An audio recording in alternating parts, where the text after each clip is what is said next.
वो तो forensic team ले आके पहले बहुत सारे ट्रांसफर भी किया है। वो जो किया है क्राइम किया है। সেই লাউডন স্ট্রিট, সেই কেন্দ্রীয় এজেন্সির হানা, সেই মুখ্যমন্ত্রীর পৌঁছে যাওয়া, সেই সংঘাত বিধানসভা ভোটের আগে নাটকীয় টানাপোড়েন অনেককেই মনে করিয়ে দিয়েছে 7 বছর আগে লোকসভা ভোটের ঠিক আগের একটা দিনের কথা, 2019 সালের 3রা ফেব্রুয়ারি। সেদিনও কেন্দ্রীয় এজেন্সির অভিযান ঘিরে এরকমই উথাল পাথাল হয়েছিল রাজ্য রাজনীতি। সেদিনও পথে নেমেছিলেন মমতা বন্দ্যোপাধ্যায়।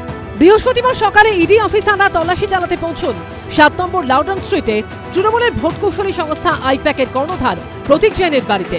আর 2019 সালে এখানেই ঠিক 5টা বাড়ি দূরে 2 নম্বর লাউডন স্ট্রিটে পৌঁছেছিল সিবিআই। সেই বাড়ি ছিল কলকাতার তৎকালীন পুলিশ কমিশনার রাজীব কুমারের ঠিকানা। সারদা তদন্তে সেখানে গেছিলেন সিবিআই অফিসাররা, কিন্তু মুহূর্তের মধ্যে সেখানে পৌঁছে যায় বিশাল পুলিশ বাহিনী। পুলিশ এবং সিবিআইয়ের মধ্যে ধাক্কাধাক্কি শুরু হয়ে যায়। সিবিআই অফিসারদের ঠেলে গাড়িতে তুলে শেক্সপিয়ার সরণি থানায় নিয়ে যায় পুলিশ। এরপরই সেখানে পৌঁছে যান মমতা বন্দ্যোপাধ্যায়। রাজীব কুমারের বাসভবনে সিবিআই অভিযানের প্রতিবাদে ধর্মতলায় ধর্নায় বসেন তিনি।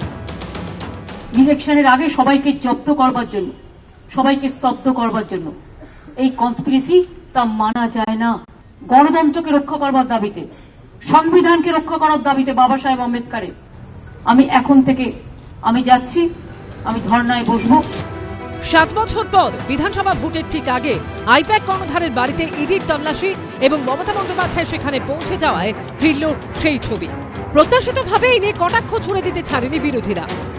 কোনো মুখ্যমন্ত্রী কোনো দপ্তরে কোনো তদন্ত চলছে, সেখানে মুখ্যমন্ত্রী সরাসরি গিয়ে এভাবে হস্তক্ষেপ করছেন, এই নিয়ে এটা 3বারের ঘটনা ঘটল। রাজীব কুমারের ক্ষেত্রে একবার হয়েছে, তিনি ধর্ণা দিয়েছিলেন, এভাবে কাড়াকাড়ি করেন। তারপরে ফিরহাদ হাকিমের ক্ষেত্রে তিনি সেখানে অবস্থান করেছেন, সেটাতে হয়তো প্রতীকী প্রতিবাদ ছিল।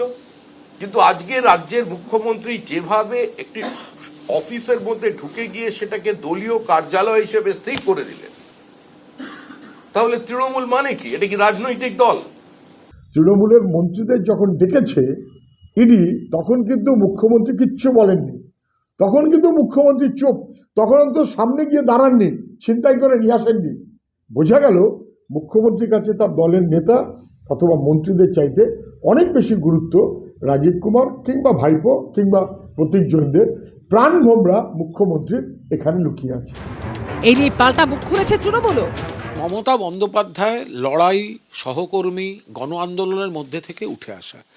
যদি তিনি মনে করেন রাজনৈতিক স্বার্থে কেন্দ্রীয় সরকার সিবিআই, ইডি বা কোনো এজেন্সিকে অপব্যবহার করে তাঁর সহকর্মীদের আটক করছে, যে জায়গাটায় যেটুকু যেভাবে প্রতিবাদ করা দরকার তিনি তার বক্তব্যও রেখেছেন।